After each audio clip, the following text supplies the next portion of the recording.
Hi friends, welcome to Salem Padma சமையல். இன்னைக்கு நம்ம என்ன பார்க்க போறோம்னா பச்சரிசி வச்சு அரிசி உப்புமா பார்க்க போறோம். அது பார்த்தீங்கன்னா நம்ம குக்கரில் குயிக்காக பண்ணிடலாம். பார்த்தீங்கன்னா அதே மாதிரி நல்லா உதிரி உதிரி நமக்கு கிடைக்கும். வாங்க போய் பார்க்கலாம். அதுக்கு முன்னாடி நம்ம சேனல் இப்போ தான் புதுசாக பார்க்குறீங்கன்னா சப்ஸ்கிரைப் பண்ணிக்கோங்க. பக்கத்தில் இருக்கிற பெல் பட்டனையும் கிளிக் பண்ணிக்கோங்க.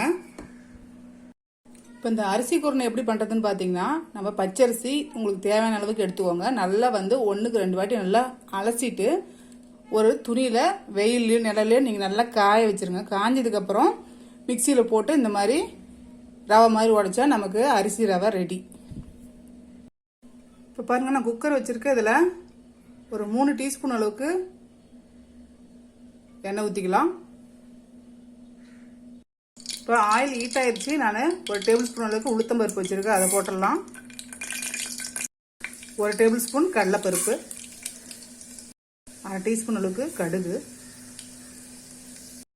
கடுகு பொரிஞ்சிருச்சு. நான் ஒரு பெரிய வெங்காயம் இந்த மாதிரி பொடுசாக கட் பண்ணி வச்சுருக்கேன், அதை போட்டுடலாம்.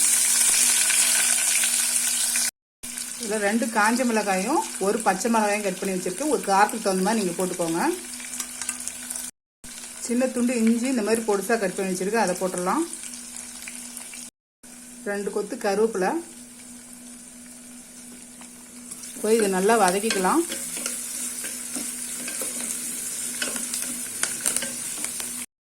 வெங்காயம் பாருங்கள் கண்ணாடி பதம் வந்துருச்சு. இப்போ இதில் நான் ஒரு 1/4 டீஸ்பூன் அளவுக்கு பெருங்காய பொடி வச்சுருக்கேன், அதை போட்டுடலாம். இப்போது நான் 1 கப் அளவுக்கு இந்த மாதிரி அரிசி குருணை வச்சுருக்கேன், அதை போட்டுடலாம். இது ஒரு 1 நிமிஷம் வறுத்துக்கலாம்.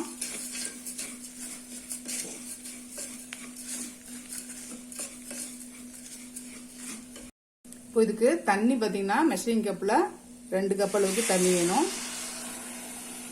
இன்னொரு கப் ஊற்றுறேன். இப்போ இதுக்கு தேவையான அளவுக்கு உப்பு போட்டுடலாம்.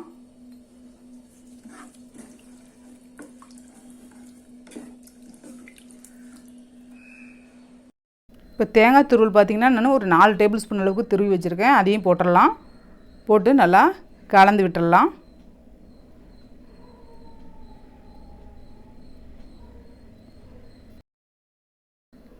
இப்போது நம்ம குக்கரை மூடி மீடியம் ஃப்ளேமில் ஒரு 3 விசில் வச்சு எடுத்துக்கலாம்.